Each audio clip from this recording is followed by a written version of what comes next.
और बच्चों को लायक बनाओ, खूब लायक बनाओ, पर बच्चों को इतना लायक भी मत बना देना कि एक दिन वो माँ बाप को नालायक समझने लगे। लायक बनाओ, पढ़ाओ, खूब शिक्षा दीजिए। और जिस दिन बेटा कहने लगे पापा तुम्हें कुछ नहीं आता, मम्मी चुप बैठी रहो, पापा तुम बड़बड़ मत करो, चुप बैठे रहो, समझ लेना तुम्हारी शिक्षा किसी काम की नहीं है। तुमने शिक्षा तो दी, पर शिक्षा के साथ में संस्कार देना भूल गए थे। जिस दिन तुम्हारी औलाद, तुम्हारा पुत्र ऑफिस में तुम्हारा रुआब है, नौकरी में तुम्हारा रुआब है, घर जाने के बाद तुम्हारी औलाद तुमसे कहे पापा तुम चुप बैठे रहो, तुम्हें अक्ल नहीं है, मम्मी तुम चुप रहो, तुम्हारे को कुछ नहीं आता है, मम्मी चुप रहो, समझ लेना कि तुमने बच्चों को शिक्षा तो दी पर संस्कारों से जोड़ नहीं पाए।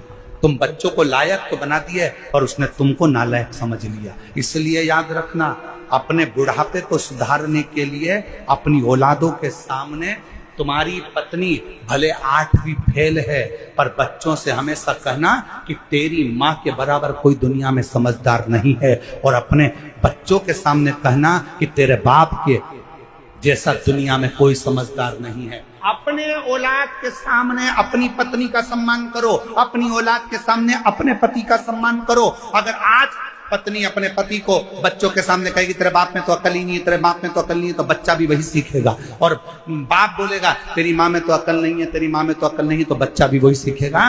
और एक दिन जब बच्चा बड़ा होगा तो माँ बाप दोनों को चुप करना चाहेगा।